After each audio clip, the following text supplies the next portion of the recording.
ताहिर खलील सिंधु साहब, आपने बातें सुनी तो होंगी हाफिज साहब की। बहुत सारे लोगों को ये गिला है, बीबीसी एक ऐसा इदारा है जिसके ऊपर सबकी नजरें होती हैं, और फिर जब ऐसे इदारों से ऐसे इस किस्म के आर्टिकल्स या इस तरह की चीजें आती हैं ना, तो उसके बाद फिर थोड़ी सी इंडिकेशंस और भी हो जाती हैं। अब मुझे बताएं, कितने कंफर्टेबल हैं आप सिंपल मेजॉरिटी के लिए, या उससे ज्यादा, या पंजाब की सूरत है? सब कह रहे हैं कि जी आप लोगों को नवाजी जा रही है 4th टाइम प्राइम मिनिस्टरशिप। नहीं जस्मीन, ऐसी बात नहीं। हाफिज हुसैन मुझसे बहुत काबिल एहतराम है और हमारे कंट्री का कैसेट है।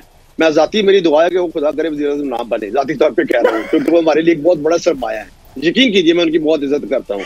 दूसरे नंबर पे ये जो मैं कहता हूँ ना बने, नहीं, ये एक ज़हीन तरीन इंसान है और बहुत काम करने वाले हाफिज साहब से हमारी एक क्या कहना चाहिए, अकीदत बंदी का रिश्ता है। मेरी जाती, मैंने अपनी बात की, वो तो अल्लाह पाक की मर्जी है किसको बनाना किसको नहीं बनाना। मैं उनको कोई ये नहीं कर रहा, उनकी मुखालफत कर रहा हूँ। नंबर 2, जो आपने बात अभी फरमाई है, ये एक लफ्ज है यूएनओ में बोला जाता है, मैं जाता हूँ उधर, मेंबर हूँ, LMG, लाइक माइंडेड ग्रुप।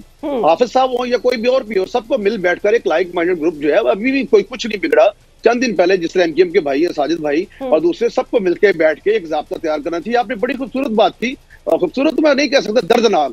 एक बच्चा जो 12 साल का बच्चा पोस्टर लगाने पे जो है वो बेचारा चला गया, उसे अपनी जान से हाथ धो बैठा। आखिरी बात मैं जासमीन मुझे कर लेने दे प्लीज। जो भी फरमा रहे थे मिनिस्टर गौर साहब, मेरे सीनियर है, 1-2 साल होंगे, 3 साल होंगे वकालत में भी। हमारे एक सरदार खड़क सिंह जज गुजरा है, उसने कहा कि वकील को भी साथ फांसी दे दी कि आप 302 वाले के वकील ही क्यों बने, साथ उसको भी फांसी दे दो। तो ये पहली दफा मैंने देखा कि ये जेल से लोगों को अपना हाउस से अरेस्ट करने से जेल में ला रहे हैं। हम कोशिश करते हैं कि जेल से लोगों को बाहर निकाला जाए, तो ये होगा पीटीआई के हाल आगे जो भी होना चाहिए। आप खुद देख रहे हैं कि उनके वकील क्या कर रहे हैं।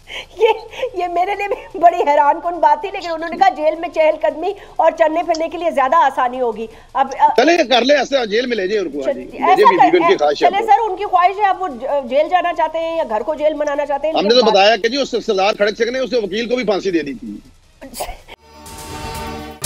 अगर ये वीडियो आपको पसंद आई है तो इस चैनल को सब्सक्राइब करें और बेल आइकन को क्लिक करें। सब्सक्राइब करें और बेल दबाएं ताकि कोई खबर रह न जाए।